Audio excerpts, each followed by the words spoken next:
the greatest way to feel good in your heart is to read the Surah Ad-Dhuha, because it is the most amazing surah in the Quran that tells you to be positive and to feel good about Allah Azza wa Jal.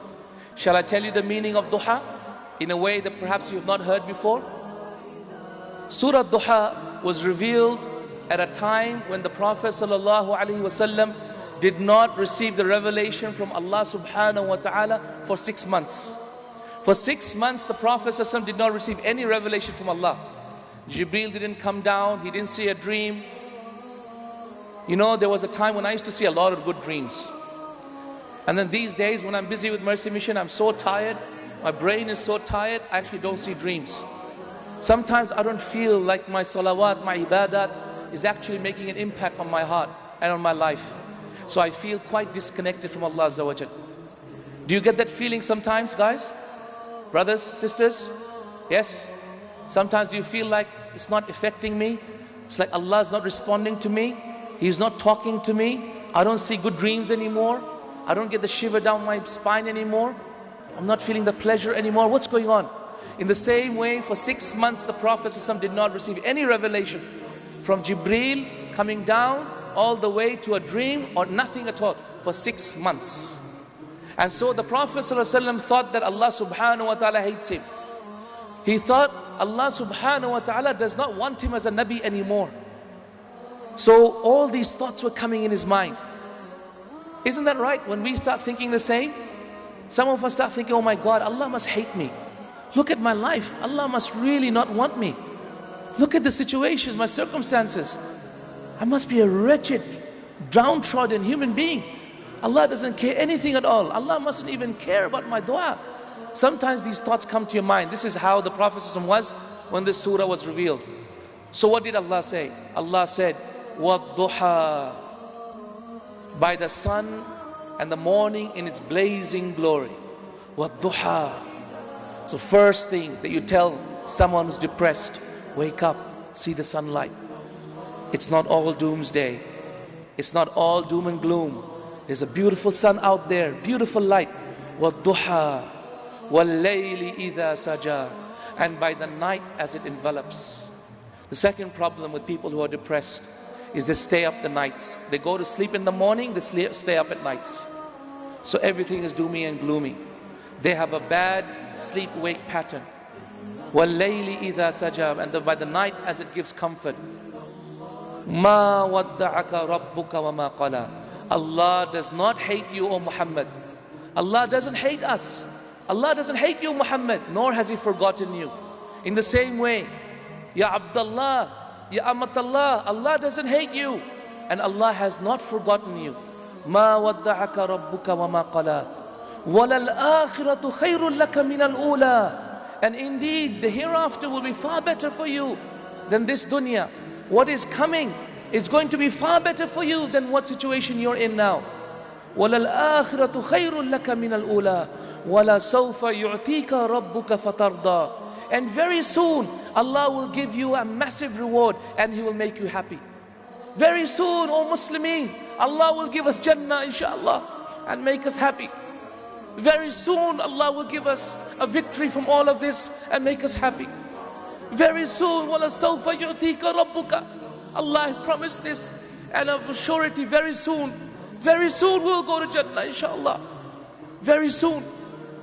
Isn't this the most beautiful thing to say to a person who feels bad in his heart?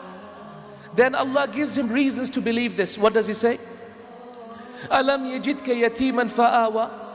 He gives people reasoning so that you believe this. He says, Alam yajidka yatiman. Did He not find you an orphan and look after you? Ask yourself, weren't you very sick sometimes?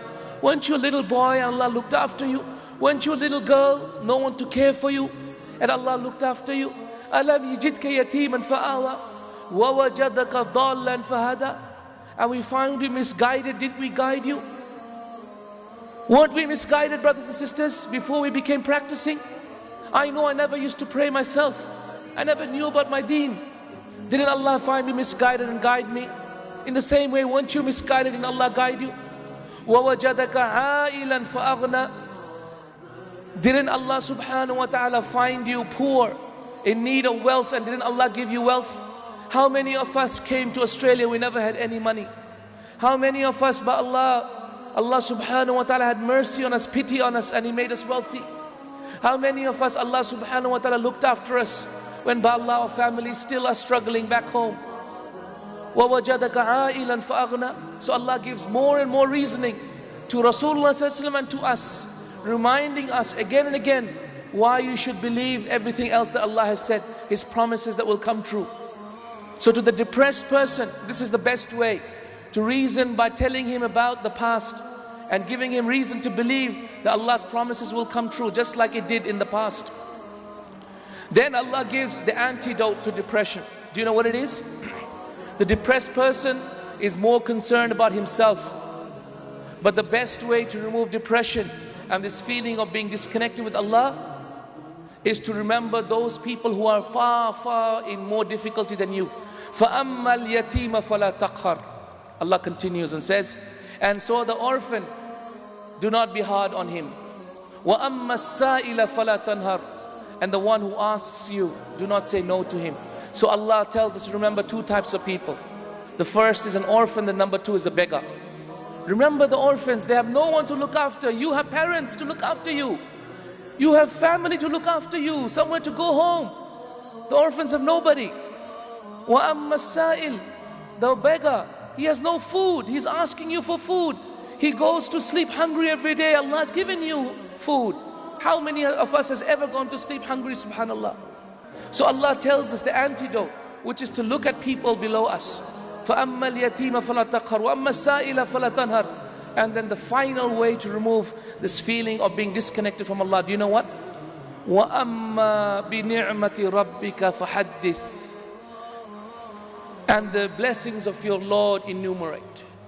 Talk about the blessings of Allah. Alhamdulillah for my eyes. Alhamdulillah for my hands. Alhamdulillah for my mouth. Alhamdulillah for my heart. If Allah didn't love us, why is He still keeping us alive? If Allah didn't like us, why is He giving us sustenance for every minute that we are alive? If Allah didn't love us, why are we here today? Sharing this knowledge, increasing in wisdom and love of Allah Azza wa Jal. My brothers, my sisters in Islam, next time you feel disconnected, read Surah Ad-Dhuha. And by Allah, you will feel the same love that the Prophet ﷺ received from Allah Azza wa Jal. That Allah subhanahu wa ta'ala will of a surety bless him and of a surety bless us, inshaAllah. Very soon Allah's promise will come true. My brothers and sisters in Islam, it is for this reason why Sufyan al-Thawri says that amazing statement. He said, Wallahi, I would not replace Allah with my parents to be the judge on the day of judgment. I would rather have Allah judge me rather than my parents on the day of judgment, because I know Allah Azza wa Jal loves me more than my parents. Ya salam. If you believe Allah loves you more than your parents, Allah will love you more than your parents. If you believe Allah can forgive all your sins, Allah will forgive all your sins. If you believe Allah will reward you and enter you into Jannah, Allah will not betray your faith in Him. Allah will, inshaAllah, answer your dua and enter you into Jannah bi-idhnillah, inshaAllah ta'ala.